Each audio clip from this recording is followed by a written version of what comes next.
The Ark of the Covenant is a secret gold-covered object known to the Jews, Christians, and also the Muslims.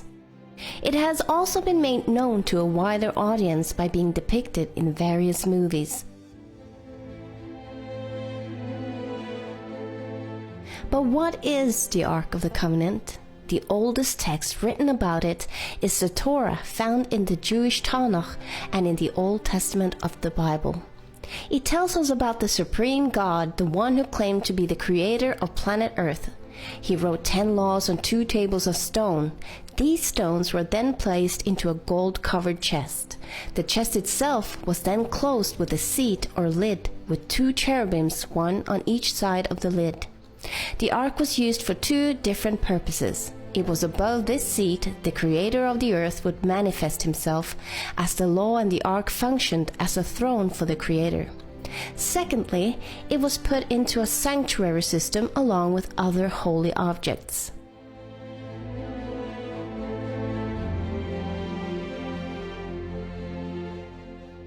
No one was allowed to enter the room that housed the ark, except once every year, where a high priest brought blood into the room and placed the blood in front of the ark and on the seat of the ark. This signified how the people's transgressions against the law in the ark had been brought to justice, by a substitute's blood being brought before the throne.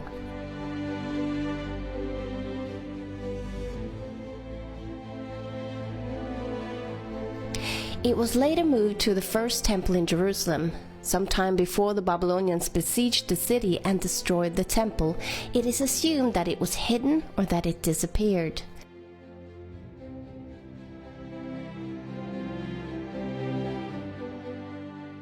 Since then, many scholars, theologians, historians, and archaeologists have wondered what had happened to it, or if it had even existed. Was it a fact or was it a myth? No one was allowed to touch the ark. On more than one occasion, those who violated this law were struck dead. It also followed the Israelites into war. When it was captured by enemies, they were struck by plagues until they returned it to its guardians. It was thought to have magical powers. Over many years, there have been many ark hunters looking for the Ark of the Covenant, or trying to understand the significance of the ark. Many have made replicas of it. More than one have claimed to have discovered it, but so far no one has brought evidence of their findings so they could be examined. But one claim was to stand out from all the others in a very special and heart-wrenching way.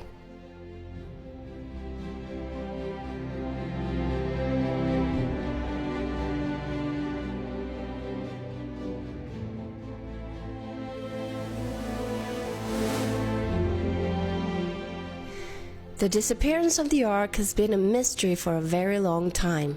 All the sources mentioning its hiding place were written long after its disappearance, and is clearly based on either legends or even guesswork. The last time it was mentioned in the Bible was when King Josiah ordered it to be placed back into the temple. But we also know that Babylon conquered Jerusalem in Josiah's son's days, well over 35 years later. One interesting thing about this is that there is no mention of the ark, although other items that was taken are mentioned. However, the Book of the Maccabees, that came several hundred years after it went missing, claimed that the ark had been hidden at the mountain where Moses saw the promised land before he died. The Book of Baruch, an even younger book, claimed that God let the earth beneath Jerusalem swallow it up, and that the ark would surface again at the end times. And medieval literature claimed the ark had been taken to Ethiopia, and some 20th century speculation included Egypt and even Ireland. But what the ark is and where it is might actually be connected. The main function of the Ark of the Covenant was to be the governmental seat of God in his earthly temple. But the ark had many assignments outside the sanctuary and wasn't limited to the sacrificial rituals. Both inside and outside the sanctuary system, the ark was used to defend God's right as judge and only true God and King of the whole earth.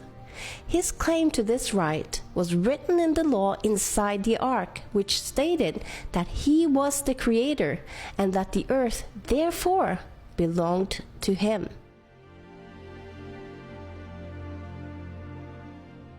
The God of the Bible said, "The ark of the Lord of all the earth. For all the earth is mine. For the Lord Most High is terrible. He is a great king over all the earth."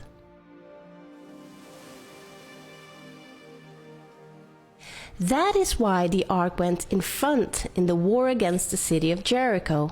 Even though this city didn't accept him as God, or being the supreme authority on earth, he could still judge and sentence them. Although Nebuchadnezzar, the great leader in Babylon, didn't worship the God of Israel, both he and other kings and great nations in those days were still judged by God. The Assyrians, the Midianites, Canaanites, Egyptians, Ethiopians, Philistines, and many other nations who rejected God as their God was still judged according to God's standard. When the last king of Babylon mocked God and God's temple, he was sentenced by the Lord by the means of a hand writing his judgment on the wall in front of everyone in the room. God shows that no matter what religion or ethnic background you have or belong to, you will be judged according to the standard of the Creator and not by your own moral standard or the moral standard of your specific culture. One of the ark's functions was going before God's people in the wilderness and to lead them to their resting place. It was present when a dispute of authority about whom God's chosen was had to be solved. It went before them out into the Jordan River, so the river miraculously opened up for them, making them able to cross over to the other side. It took part in the confirmation of the covenant between God and Israel at Mount Ebal. And still, when Israel failed God and was conquered by the enemy, and the ark was taken from them, God used the ark to judge the Philistines and humiliate their gods so that they were forced to send it back again. In this situation, God used the ark as a status symbol of his kingship. Even when God didn't protect his backsliding people, he had protected the ark as it represented his authority. This makes it clear that no man needed to protect it and that God would keep it safe all on his own. This also eliminates the possibility of it being destroyed. The ark had been God's throne on earth, and the Bible says, "Thy throne, O God, is forever and ever."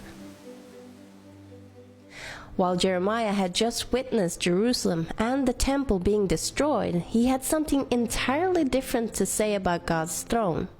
"Thou, O Lord, remaineth forever, thy throne from generation to generation." So what really happened to it? Jeremiah had been told by God that the city and temple were going to be destroyed. He was prepared, and so were many others. The most natural thing to do was to hide away their most sacred object, the Ark of the Covenant. A prophetic word on the end times in the Bible might have given us a clue as to where the Ark would resurface. "And it shall come to pass in the last days, and let us go up to the mountain of the Lord, for out of Zion shall go forth the law and the word of the Lord from Jerusalem."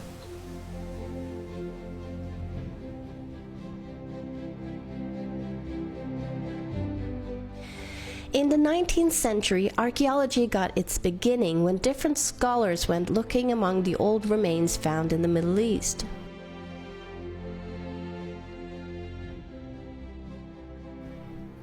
From tombs and temples in Egypt to historical records and biblical cities in Mesopotamia and Palestine, the Bible as a historically correct book was evident as ancient cities and nations mentioned there. Ancient writings from other nations confirmed scripture. Until then, even the city of Babylon had been a legend to many people until they recovered its remains. But Jerusalem had been inhabited since the ark disappeared. Many people had just built new buildings on top of the ancient ones. Thus, the old city became layers of history, one after the other.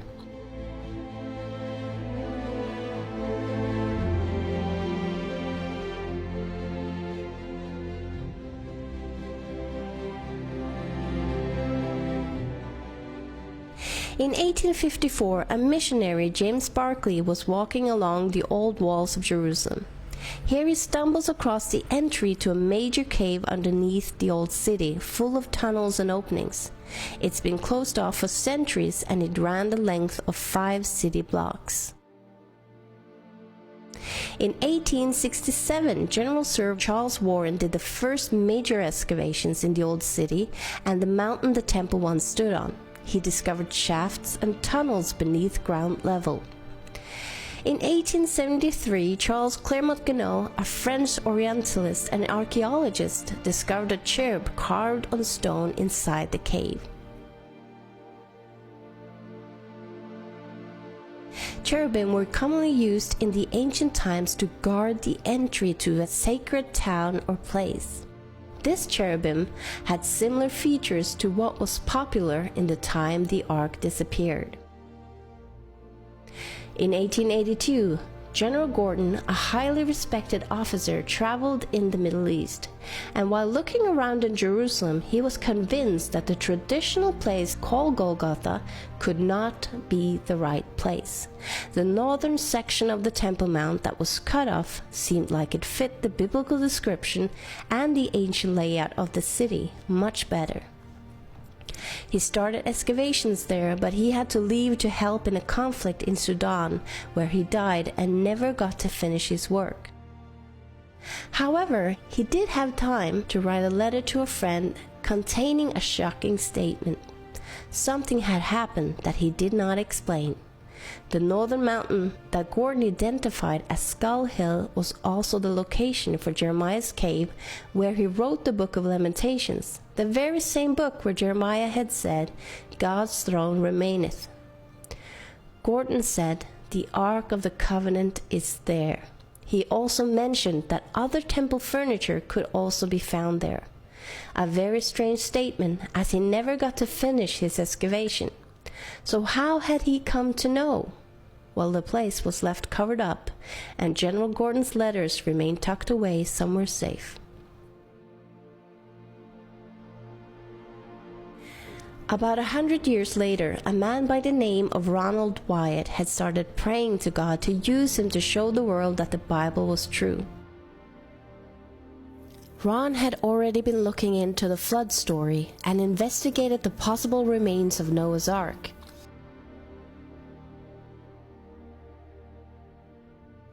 He was also studying the Israel exodus from Egypt and the location where they could have crossed the sea.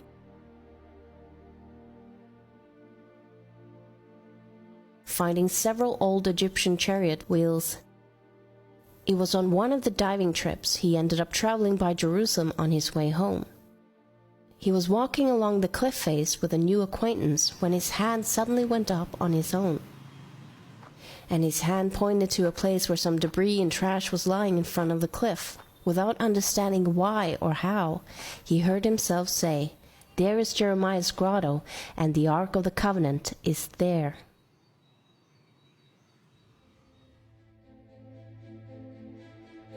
Ron was confused at what had happened, as he hadn't had such an experience before. He had not even thought of looking for it. Troubled, he went home trying to study and find out if the ark being there could even be a possibility. He studied the Babylonian siege wall at the time when the ark was last seen. He tried figuring out when it had to have been removed and also the limitations of both the time and the place to hide it. He absolutely saw the possibility that the ark could be hidden beneath, somewhere in these tunnel systems. He was convinced that God himself had inspired him to find it. Ronald started excavating with his 2 sons in the place where his hand had pointed.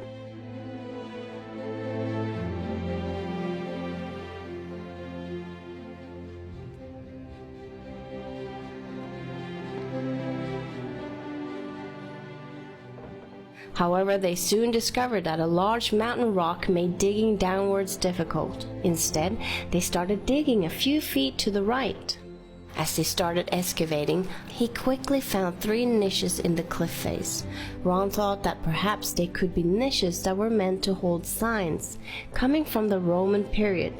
After all, Golgotha was close to the main road at the time of Jesus, and this could have been where Jesus was crucified. The well-known quote of Quintilian explains, "Whenever we crucify criminals, very crowded highways are chosen so that many shall see it and may be moved by fear of it, because all punishment does not pertain so much to revenge as to example."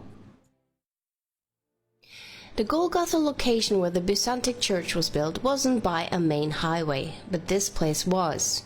Could these niches have been used to put signs in that revealed to the people the crimes the criminals had done? He started thinking that this side of the mountain could have been the place where people were crucified. He continued excavating downwards, but the ground underneath was very loose. For this reason, they went back to the original place, hoping that they could dig around the large rock. This time, they discovered that they could excavate down between the cliff and the rock, and that the cliff almost formed a roof as they excavated downwards. While digging downwards, he quickly found what appeared to be a rope hole chiseled into the cliff.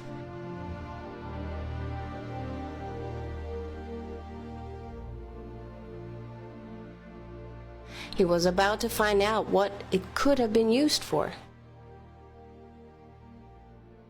38 feet below ground level, they found themselves in what appeared to be a cistern-like structure.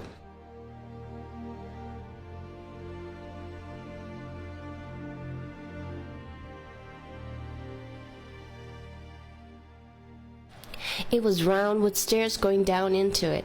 Ron wondered if it might have been used to store grain and then later was used as a cistern. He chiseled through the plaster and found a large amount of pottery amongst the dirt and debris used as fill to form the cistern. When he showed these pottery pieces to the antiquities authorities, they examined them and informed Ron that some of them dated all the way back to the Jebusite era. The specimens that were dated to the most recent was from the Roman period. He continued along the cliff face underneath where he had found the niches. Because of the pottery and coins they found, they understood that they were on the Roman level. While digging down, he found many finger bones that confirmed his suspicion that this place was once a place for executions. In addition to crucifixions, stoning was also performed during the Roman Jewish era. Outside the cistern structure that Ron discovered, he found another circular structure on the opposite side. Only a base of the circular structure seemed to be intact.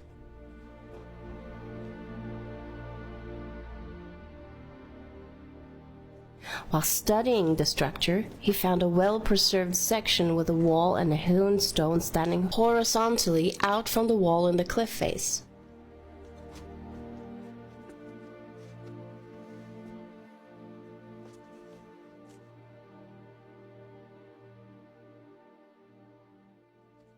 A few feet in front of it, he noticed a square rock that didn't look like a natural shaped rock.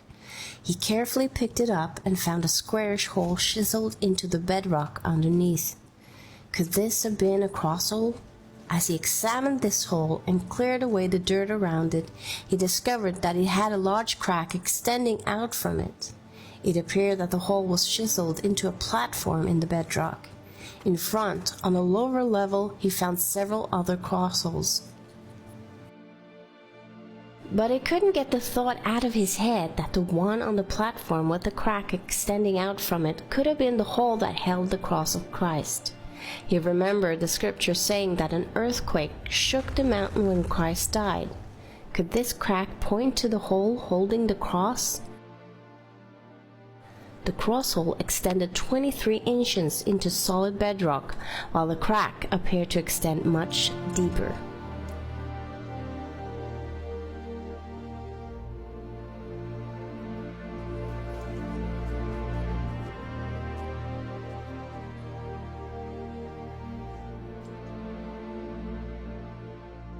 It is not unlikely that they would have known where Christ was crucified, and he had many followers who would want to turn the site into a place of remembrance. The Golgotha the Catholic Church and Orthodox churches both use was first ordered to be built by Constantine the Great around the year 325 or 326 over the remains of an old pagan temple. This happened many years after Christ was crucified, but these remains that Ron discovered was Roman and could date back shortly after the crucifixion. After year 70 AD, the Jews were either killed or moved, and the city was reduced to a Roman camp. This could mean that the site was no longer used for crucifixions. Ron found coins in the building structure dating back to 135 AD and before, but none after. In 130 AD, the Christians was favored in place of the Jews, and this structure was therefore likely built by Christians at this time or earlier. This means that this was probably the first site that was recognized as the actual Golgotha. The Golgotha that the Byzantine Church was built over about 200 years later was constructed when knowledge about these places had been more or less lost. The closer the time were to the crucifixion, the more they would have known about the details of what happened. The fact that the coins Ron found in the ancient building were from 135 AD indicates that whoever built and used this ancient structure apparently abandoned it at the time and left the region. The fact that the foundations are still intact might indicate that it didn't suffer destruction at the hands of invaders, but most likely fell into disuse and decay. Eventually, over time, it was covered in dirt and debris. Whatever was the case, the evidence showed that the structure might have been constructed long before the Church of the Holy Sepulchre. Ron and his two sons had worked here over a period of nearly 2 years. They continued looking down at the Roman level for a cave or an entrance to a tunnel, but without any luck.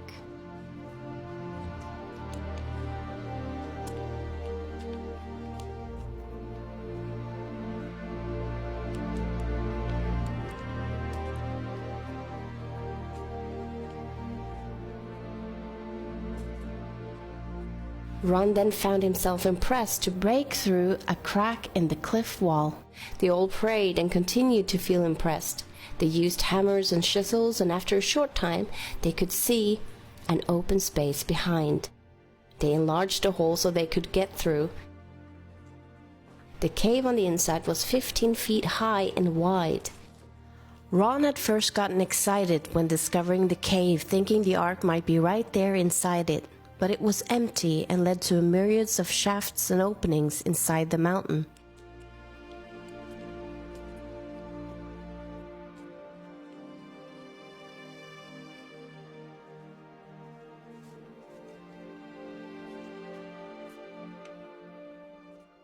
Ron continued to search every cave and opening he could possibly find inside the colossal cave system.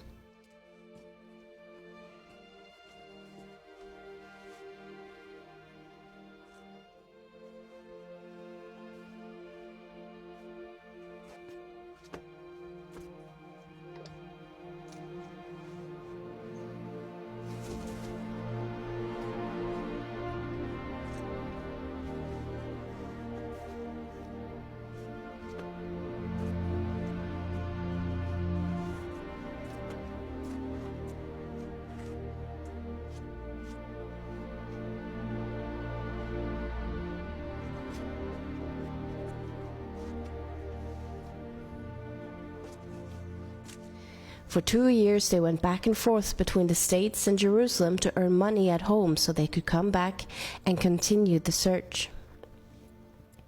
In December 1981, they continued their work inside the cave system, looking into any opening, crack, or cave they could find.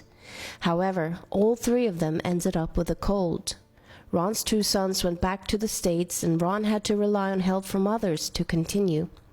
He wasn't going to give up and felt God had promised him that he would find the ark on this specific trip. But now he had used all of his money, he was sick, and the work was very hard and exhausting. One of the locals that were helping him went through some of the smaller openings as he was thinner and could get into places Ron couldn't.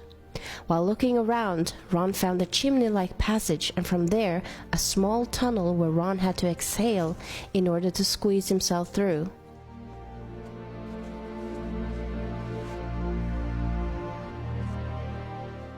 He then noticed a stalactite about 16 inches long in front of the cliff wall.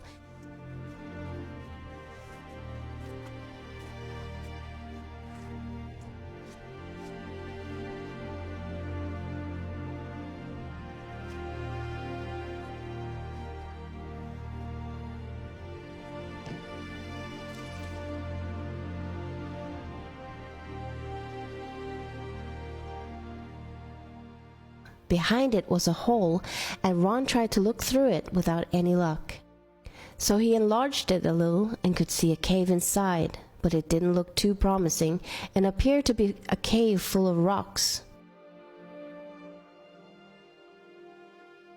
But he was determined to look everywhere. He enlarged the hole enough for his helper to crawl in, but he came quickly out again with a terrified look on his face, crying, "What is in there? What is in there? I'm not going back in there." And then he tried to get out of the cave system as fast as he could. Now Ron realized that there might be something there and enlarged the hole enough for him to squeeze himself in.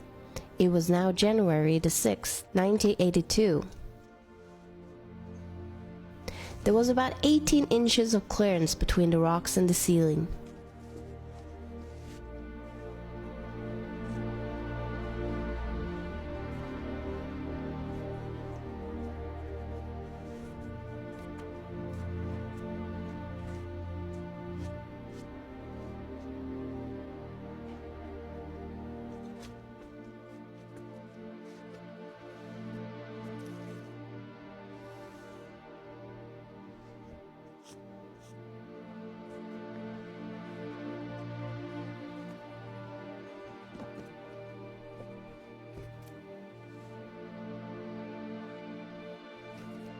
Ron started shining his flashlight down through the rocks to see if there was anything underneath. He saw some dry, rotten timbers, and under it some dry, rotten animal skins that turned into powder when he touched it. He then saw something reflecting back, something shiny and golden. At first he thought it could be the Ark of the Covenant, but when removing the animal's skin, he saw a gold-veneered table with a raised molding around the side, which consisted of an alternative pattern of a bell and a pomegranate. Ron felt sure this had to be from the first temple or the missing tabernacle furniture, and could be the original table of showbread. He then started to investigate the chamber more closely and looked around. He used his light and noticed a crack in the ceiling. Climbing closely to the rocks to the rear of the chamber, he saw a stone case right underneath the crack. It had a flat stone top which was cracked in two, and a smaller section moved to the side, creating an opening into the stone case. But the top was too close to the ceiling for him to be able to look inside it. He noticed a black substance in the crack above it, and some more of the black substance on the edge of the lid, leading into the box. The crack in the ceiling was directly above the cracked part of the lid, where it was open, and some of the black substance had to have fallen into the case. It was at this time, as Ron recalls, as the instant realization of what had happened here dawned on him, that he passed out.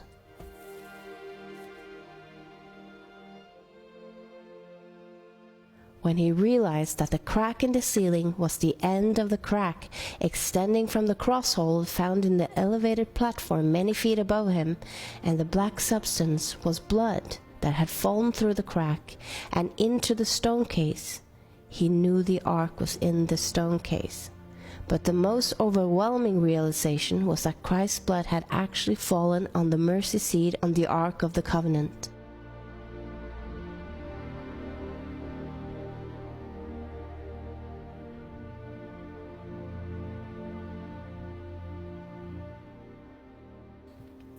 Ron was passed out for some time.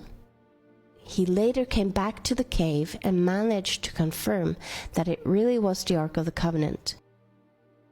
He informed the Israeli government of the discovery, but was told to keep it quiet. But Ron could not stay silent for long. Ron visited the chamber several times and reported that several items were in there in addition to the Ark of the Covenant in the stone case. The 7-branch candlestick holder with their lamps from the original sanctuary, the golden altar of incense, the table of showbread, a golden censer, an ephod, a mitra with an ivory pomegranate on the tip, a brass shekel weight, oil lamps and a brass ring, and a very large sword.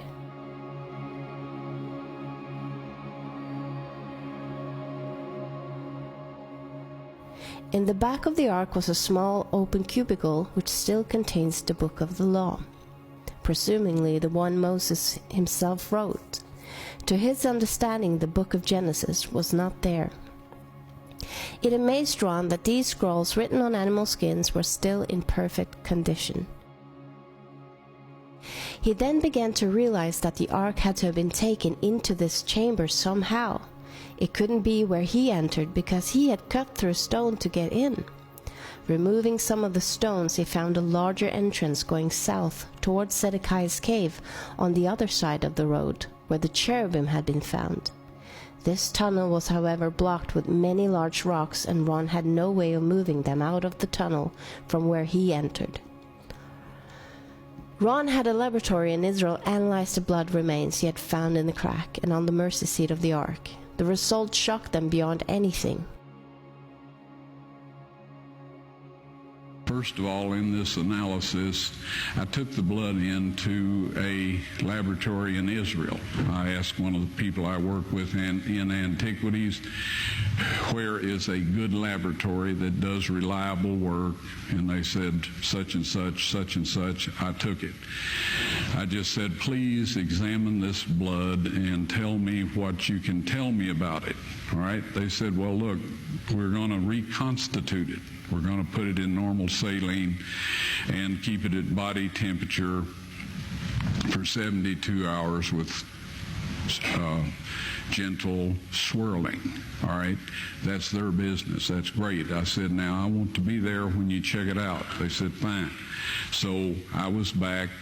They checked it out. I said, now, they said it's human blood. We can tell that. They did whatever tests they need to do. And then I said, take some of the white blood cells and put them in a growth medium and keep them at body temperature for 48 hours. And they said, well, that'll do no good because it's dead blood. I said, would you please do that for me? And they said, okay, we'll do it. So anyway, I said, I want to be there when you take it out and examine it.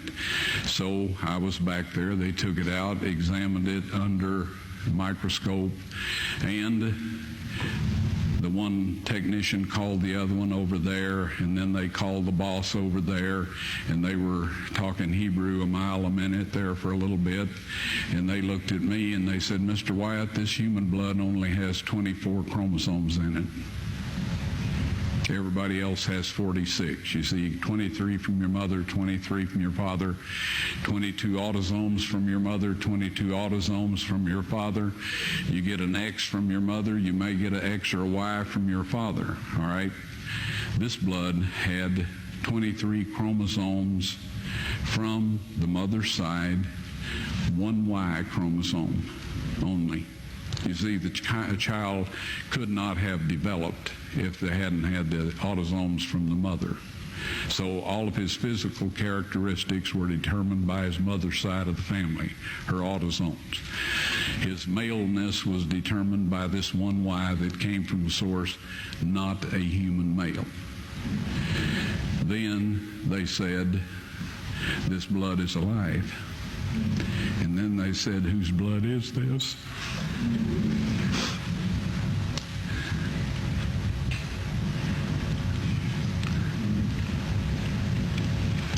I said, it's the blood of your Messiah.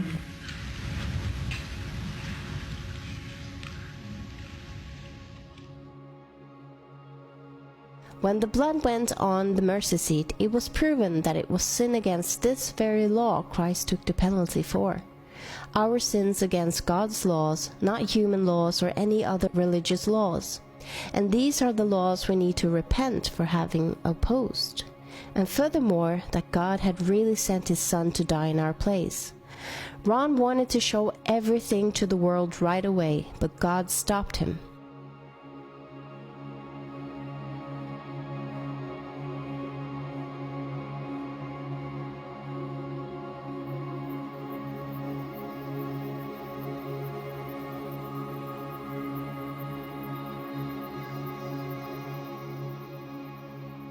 On his fourth visit, the chamber and tunnel were all cleared up and the furniture arranged in their order. Ron instantly felt the presence of angels in the room, and he saw 4 angels, 2 standing on each side of the ark. They told him they were assigned to protect the ark, and then they told Ron to put his camera on a tripod and film.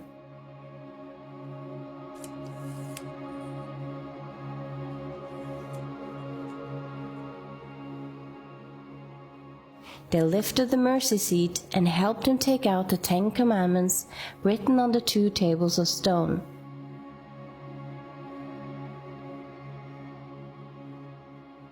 Ron then held them, showing them to the camera. They then told Ron when God had planned to show this to the world, at God's appointed time. When National Sunday laws are made at force, shortly after that, they will be shown to the world. Ron instantly knew what the angel meant, as he had studied the topic beforehand. The angel was talking about the enforcement of the mark of the beast, mentioned in Revelation 13 and 14 as the last deception and test coming over the world before Christ's second coming.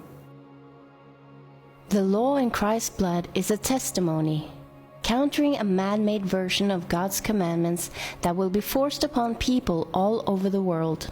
Also, it will confront the wrong conditions of salvation that has been preached to many people by religious leaders.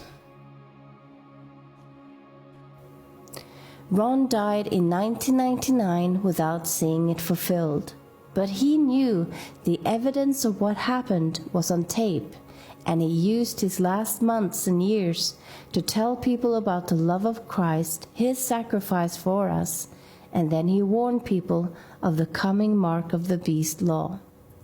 Please listen to his important message and warning. Well, this set of laws is the one that God's subjects have to keep. It's under His throne in heaven and on earth, because Moses was told to make his dwelling place, God's earthly dwelling place, after the manner shown him in the mountain, or the pattern shown him in the mountain. And so anyway, this mercy seat was the earthly throne of God, and it still is. And the Shekinah glory dwelt there for hundreds and hundreds of years, until the Jews became so rebellious and paganistic that God decided He wouldn't dwell among them anymore. We may take a look at that in a little bit. But anyway, that is what the mercy seat is all about. There's one statement in Scripture, and that's in 2 Thessalonians. All right, I think it's around the 2nd chapter. It talks about the man of sin. It says he was set in the temple of God, showing himself that he is God. Now, to look at it quickly, it would imply that in order for him to set in the temple of God, that there'll have to be one built, because there's no one there now. On the planet Earth, at this point in time, there is an individual who him and his ancestors, in his position, changed the law of God. They eliminated the 2nd commandment, which says, "Thou shalt not make unto thee any graven image, or any likeness of anything in heaven, above, earth, beneath. Thou shalt not bow down to them, nor serve them." That kind of interfered with the way they wanted to do things, so they eliminated that. They divided number 10 into 2, so the number would still be 10. Yes, the tables of stone were found in the Ark of the Covenant. I personally removed them with the assistance of 4 angels who lifted the mercy seat, which I would estimate weighs about 900 pounds of solid gold. And one of these angels told me to take the tables of stone out of there. He said God wants everyone to see those. And so I took them out, backed up, stood there, frozen in place, and I just can't describe my physical state or mental state or anything else. If I didn't have some physical evidence to prove it happened, I think I had a dream or something. But anyway, they are now available to be shown, but we won't say. Actually, they're on a stone ledge right in the same chamber. That's where the angel put them after I handed them to him. I didn't know what to do with them. And I was told that these are to be presented with the blood evidence when the mark of the beast law is passed or enforced. Now, I know everybody wonders about what it is, the mark of the beast. You've heard all kinds of rumors, stories, and all of this. I'll tell you quick and simple. If you keep the 10 commandments that God wrote upon those tables of stone, and about which he says in Psalms 89:34, those of you that are writing down text, you'll want this one. Psalms 89:34. He says, my covenant will I not break, nor alter the thing that has gone out of my lips. He spoke the 10 commandments from the mountaintop. He wrote them in stone, and he says, nothing will change. Right? If you keep that law, you will receive the seal of God. Soon there will be a set of man-made laws. Best intentions, surrounded by a barrage of salubrious soliloquies and sepulchral solicitudes. That's all kinds of stories and all of this, instigated by the devil to make you think that this is the best thing that ever happened to the human race and that you could just want to go along with it voluntarily. These man-made laws will require that you break God's 10 commandments. Christ said of the Pharisees, for it is in vain that they do worship me, teaching for doctrines the commandments of men. If you keep those man-made laws and break God's 10 commandments, you will receive the mark of the beast. Nobody has the mark of the beast at this point in time. You can only get it after that those laws are enforced. Now, is that hard? When a bunch of man-made laws are passed and enforced that require you to break God's 10 commandments, the penalty for not keeping those laws is that you cannot buy or sell. That is the mark of the beast. We will say, friends, keep this law and you receive the seal of God. Keep the laws that man has made that force us to break God's law, and we have the mark of the beast. It may sound a little simple. I know there's people that say it's a computer chip and all kinds of stories. It is keeping the laws of man instead of the laws of God. As Christ said to his disciples when speaking of the Jewish leaders in his day, he said, for it is in vain that they do worship me, teaching for doctrines the commandments of men. God did not accept Abel's or Cain's offering of fruit and vegetables.